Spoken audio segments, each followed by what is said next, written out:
लिए भारत रत्न देने के लिए बहुत चिंतित है। और कल जैसे आपने देखा माननीय मंत्री जी भी आए हुए थे, वीरेंद्र जी, मैं उनके साथ थी, तब भी उनसे चर्चा हुई थी। तो इस समय जो विश्वविद्यालय का स्टेटस है गौर साहब के लिए भारत रत्न दिलाने के लिए, तो हमारी समिति एक बनी हुई है। समिति बनने के साथ साथ एक प्रपोजल बनाया गया है गौर साहब को भारत रत्न दिलाने के लिए, और इसके लिए कि उन्हें क्यों दिलवाया जाए, क्योंकि पहले भी कई बार, मेरे आने से पहले भी कई बार आवेदन हुए हैं, लेकिन अभी तक हम लोग क्योंकि प्रयास कर रहे हैं, तो समिति ने बहुत अच्छे से एनालाइज करने की ये कोशिश की कि हम क्या चीज़ गौर साहब की ले जाएं मंच तक जो उन्हें लगे कि नहीं, गौर साहब को भारत रत्न देना ही चाहिए। तो उस पर काफ़ी गहन विचार हुआ और एक बहुत अच्छा राइटअप एक तैयार किया गया है, जो हमने भेजा है। माननीय मुख्यमंत्री जी को भी भेजा है, माननीय प्रधानमंत्री जी को भी भेजा है।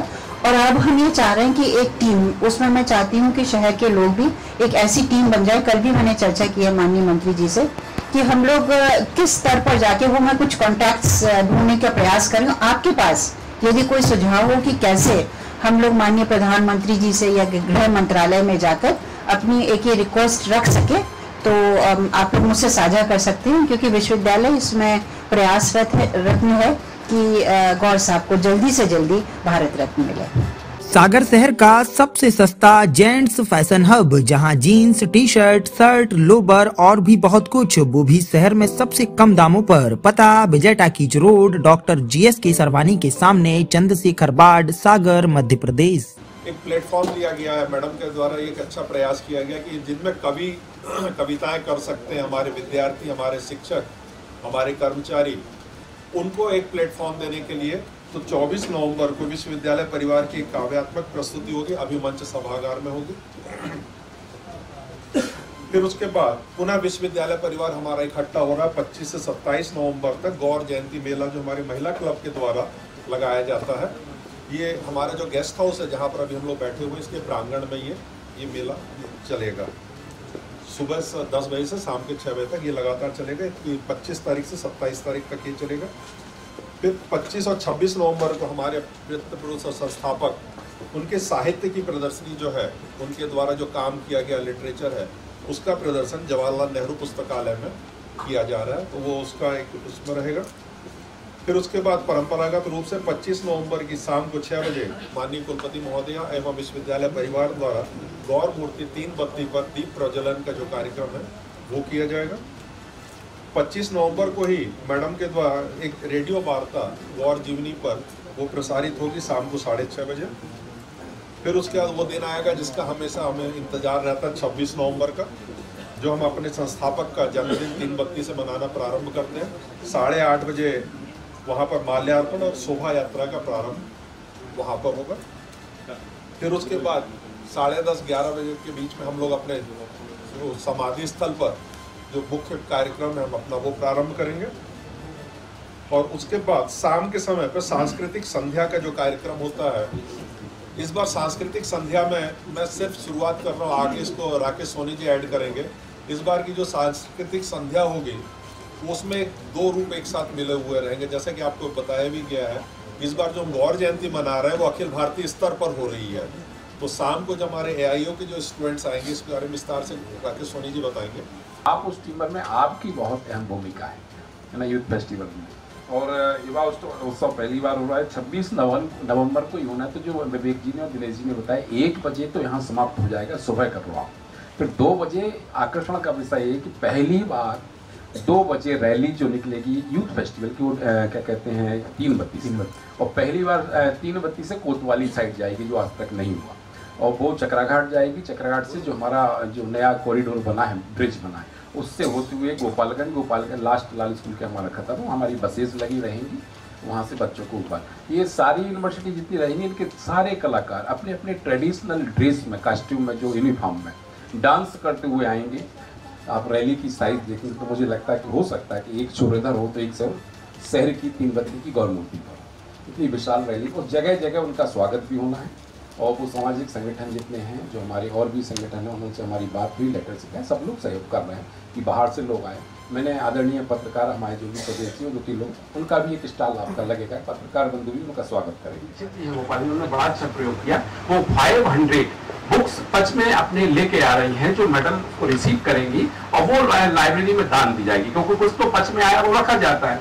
तो जो भी सामग्री है उसमें 500 लगभग उन्होंने बोला ज्यादा ही रहेगी, तो 500 बुक भी वो ला रहे हैं देखते से। और ये जिम्मेदारी सारे अलग अलग संगठनों मैंने रिक्वेस्ट किया है, चाहे वो लवन ट्रस्ट हो, चाहे हमारे और भी राजनीतिक हो, सबसे तो ये किसी जो संगठन है आपको सब पता चल जाएगा, जगह जगह स्वागत। तो ये पच का दूसरा जो रैली होगी उसमें सारे लोग आपको जितने भी मिलेंगे, पूरी टीम फोक डांस करते हुए आएगी अपने अपने क्षेत्र में, और उनको फर्स्ट सेकंड थर्ड दिया जाता रैली को, तो उसके जजेस होते हैं। हो सकता है उसमें कोई 2-3 लोग। वो ठीक है सोनी जी, लेकिन आपका जो प्रश्न था ना कि बुंदेली परंपरा, तो वो बुंदेली परंपरा को इवेंट्स के अलावा उन्होंने रैली में भी ऐड किया है। तो जब वो रैली शुरू होगी वो बुंदेली परंपरा से भी, कई लोग उसको भी बीच में अपने अपने स्टाइल में लगा रहे हैं, ताकि वो बाहर से जो लोग आए और जो नवीन कोई प्रयोग हो तो आप बताइए उसको। हाँ जी, आपके कोई सजेशन हो तो प्लीज कम अप। आज हमने ये इसीलिए बैठक की कि आप लोग के जो कंस्ट्रक्टिव सजेशंस आते हैं उनको हम इंकॉर्पोरेट कर सकें। तो कुछ तो सोनी जी और टीम ने ये किए हैं पूरी बुंदेली परंपरा से। हम चाहते भी हैं कि पूरा का पूरा प्रोग्राम एक बुंदेली कल्चर से ही हो, क्योंकि दूर दूर से पार्टिसिपेंट्स आते हैं, so they should become familiar with the culture which is present here। तो इसका पूरा प्रयास किया जाए। आप देंगे तो उनके लिए पूरा 6-7 दिन के लिए पूरे टाइम 24 आवर्स एक हॉस्पिटल खुल रहा है हमारा बेस कैंप पे, जो पीछे रंगनाथन बिल्डिंग के पीछे, और पूरे टाइम कोई उनकी टीम रहेगी और एक डॉक्टर वहाँ रहेगी। डॉक्टर एम्बुलेंस की सुविधा वहाँ पर रहेगी, और विश्वविद्यालय ने ऑर्डर चला गया है, दवाइयाँ, first aid, everything will be available. और हमारा हॉस्पिटल भी खुला रहेगा, कोई ना कोई 24 आवर्स अवेलेबल रहेगा। That facility will be there.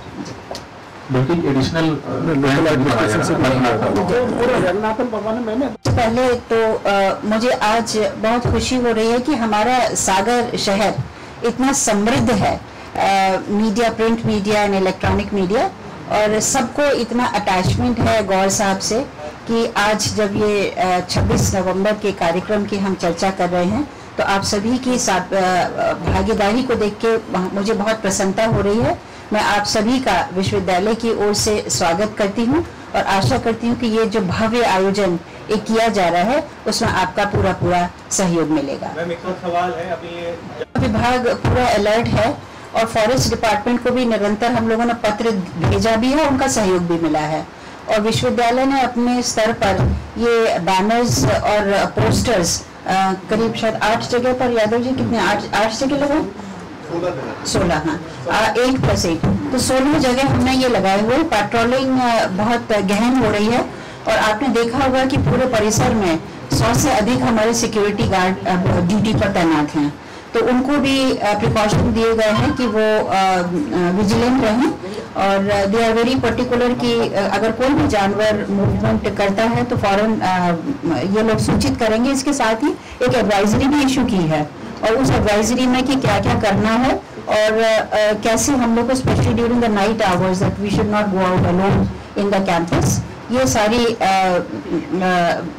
वो मैंडेट्स दिए गए हैं कि हम उनको कैसे फॉलो कर सकते हैं। तो फेंसिंग को लेके भी जी समय से पेंडिंग है। जी हाँ, नहीं, फेंसिंग की अभी फाइल पेंडिंग नहीं है, बल्कि हम लोग जाकर देखा है कि कहाँ कहाँ इसकी फेंसिंग होनी चाहिए, सो दैट देखिए आपको मालूम है ये परिसर बहुत विशाल है। अगर छोटा परिसर होता तो उसको मैनेज करने में आसानी रहती, लेकिन क्योंकि इतना विशाल है कि हम कैसे, बाउंड्री वॉल तो है लेकिन अपार्ट फ्रॉम दैट जानवर आ जाते हैं, तो इन जानवरों को कैसे रोका जाए इसके लिए हम लोग बहुत सीरियसली, और यही नहीं आप देख रहे हैं मध्य प्रदेश में और विश्वविद्यालयों में भी यही स्थिति आ रही है कि ये जानवर आ रहे हैं, तो हम लोग इसको बहुत प्रिकॉशन ले रहे हैं। फॉरेस्ट डिपार्टमेंट हमारा पूरा साथ दे रहा है और हमारा सिक्योरिटी डिपार्टमेंट भी। अगर गौर जयंती और युवा उत्सव जी जी आप करेंगे जी डॉक्टर गौर बुंदेलखंड और देश का गौरव जी, कभी विचार आया है कि इनके नाम पे एक पुरस्कार जारी हो राष्ट्रीय स्तर का, ताकि अन्य पुरस्कार भी शर्मा जाए, क्योंकि इतना विशाल। नहीं, अच्छा सुझाव है आपका, बहुत अच्छा सुझाव है, इसको we will take it forward. और अगर हमें राष्ट्रीय पुरस्कार बनाना है तो हमें या तो मिनिस्ट्री ऑफ एजुकेशन या यूनिवर्सिटी ग्रांट्स कमीशन से परमिशन लेनी पड़ेगी, तो आपका सुझाव अच्छा है, हम इसको भी आगे ले जाएंगे, we will take it forward.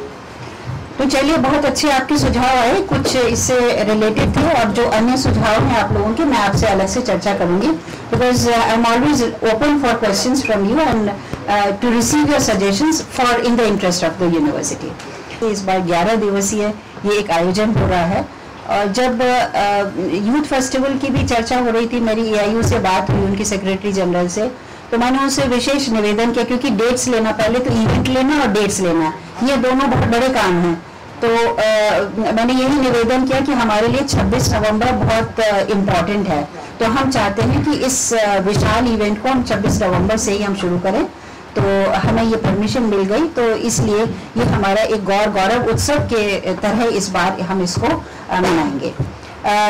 हमारे दोनों कोऑर्डिनेटर्स यहाँ बैठे हुए, प्रोफेसर नीमा, जिन्होंने विस्तृत में आपको जानकारी दी कि हम कितने तरह के कार्यक्रम हम करेंगे, और अभी भी यदि आपका कोई सुझाव है, जैसे समय का अपना परिवर्तन कहा, वो हो जाएगा, वो कोई बड़ी बात नहीं है। इसके अलावा भी यदि कोई आपका सुझाव है तो आप अभी आज या कल में यदि हमें दे दें तो वी कैन इनकॉर्पोरेट दैट, उसमें भी कोई बात नहीं है, वो हो जाएगा। और ये जितने भी कार्यक्रम हम लोग कर रहे हैं, नीमा जी ने बताया इसमें डिटेल में, और खेल के सब तरह के कार्यक्रम, और उनको रिपीट नहीं कर रहे, तो जस्ट टू समराइज कि जो कार्यक्रम हम कर रहे हैं, जो इवेंट्स हम कर रहे हैं, they range from sports, recreation, amusement, cultural evening, बच्चों का इन्वॉल्वमेंट, स्कूल के भी इवेंट्स हैं उसमें जुड़े हुए हैं, एंड अबव ऑल हमारा जो मेन इवेंट है उसको भी हम खूब धूमधाम से मनाएंगे। सागर शहर का सबसे सस्ता जेंट्स फैशन हब, जहां जीन्स, टी-शर्ट, शर्ट, लोबर और भी बहुत कुछ, वो भी शहर में सबसे कम दामों पर। पता विजय टाकीज रोड, डॉक्टर GS के सरवानी के सामने, चंद्रशेखर बाट, सागर, मध्य प्रदेश।